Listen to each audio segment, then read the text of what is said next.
Salut à tous, c'est Bérangère de Pattes en l'air. Je vous retrouve avec Monsieur Wido pour notre rubrique Ask Pattes en l'air. Donc c'est le numéro 20. Comme d'hab, petit ordinateur pour noter tout ce que la question et les réponses auxquelles moi j'ai pensé. Petite chose en passant, après 1 an et demi à trouver des solutions suite à un piratage informatique, on a enfin retrouvé le site et le blog Pattes en l'air. Donc en fait maintenant les vidéos que vous voyez ici sont aussi sur le blog. Vous avez le lien directement juste en dessous dans la barre d'informations. Pour ceux qui préfèrent l'écrit par exemple ou qui voudraient des informations complémentaires à cette vidéo, sachez que y a l'article dans le blog directement. Donc vous l'avez maintenant sous 2 formats. Ce sera le cas pour toutes les vidéos. Du coup j'ai 1 an de vidéos à rattraper à mettre sur le blog, mais après celles qui arrivent, les articles seront déjà aussi sur le blog au moment de la sortie de la vidéo. Donc voilà pour ça.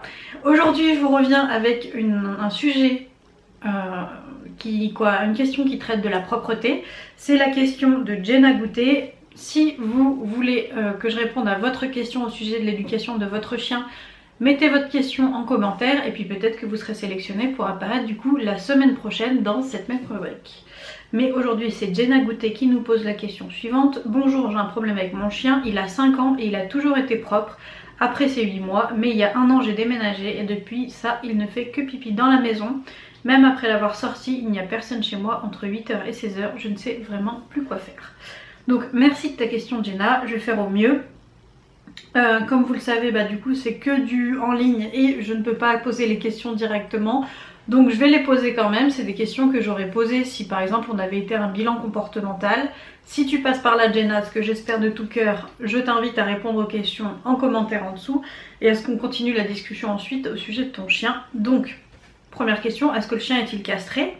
Deuxième question, y a-t-il eu un autre changement que le déménagement? Troisième question, est-ce que c'est un chien stressé qui a un traitement pour le stress? Et y a-t-il eu enfin un bilan vétérinaire? Parce que la première des choses à faire quand on a un souci comme ça, un changement brutal dans un comportement du chien, c'est de vérifier si au niveau vétérinaire tout simplement tout va bien, parce que notamment un souci d'urine pourrait très bien venir d'un problème de santé. Donc je te conseille en premier lieu, si ce n'est pas fait, de faire un bilan vétérinaire. Ensuite, ton rythme de vie. Ton chien, tu nous dis qu'il est tout seul entre 8h et 16h. Pour un chien adulte, ça fait 8h, il est capable de se retenir 8h, mais as-tu déjà pensé par exemple à prendre un pet sitter pour lui faire une pause dans sa journée et le sortir à ce moment-là? Peut-être que ça fait trop long pour lui et tout le monde devrait réfléchir à cette question du pet sitter qui pour moi est une bonne solution pour que le chien fasse une pause dans cette longue journée et puisse se soulager et ne pas le faire à la maison. Ensuite, autre piste, l'apprentissage. Le déménagement, c'est un événement qui peut très fortement perturber un chien. Et alors, il y a certains apprentissages qui passent un peu à la trappe. Donc pourquoi pas reprendre l'apprentissage de la propreté. Pour rappel, on récompense quand le chien, dès que le chien fait à l'extérieur de la maison, on le récompense avec des friandises par exemple. On l'ignore quand il fait dedans parce que si on y apporte de l'attention, soit ça va récompenser le chien, soit si on gronde le chien en rentrant, le chien après il va encore plus stresser parce qu'il va se dire il y a une flaque. Flaque plus humain qui revient du travail égale humain pas content égale je m'en prends une dans la tête. Donc le chien il stresse encore plus de votre retour et du coup il est encore moins propre. C'est un vrai cercle vicieux. On sort aussi le chien à des moments stratégiques comme un chiot, c'est-à-dire après les repas, directement après le lever, après les moments de jeu, après les moments de câlin, à tous ces moments où le chien se relâche, on le sort et on attend qu'il fasse ses besoins. Je vous conseille de ne pas faire jouer le chien à l'extérieur au moment des balades aussi quand vous voulez qu'il fasse ses besoins, parce que sinon il va penser à autre chose, il va penser à jouer et il peut oublier de faire ses besoins. Et il est aussi possible de se donner une durée, c'est ce qui m'avait beaucoup aidé avec Lana, c'est-à-dire que Lana au début on s'était dit on la sort toutes les 2 heures, elle tenait ses 2 heures, on a tenu ce rythme 3 jours, ensuite 2h15, on a tenu le rythme 3 jours, 2h30, on a tenu le rythme 3 jours.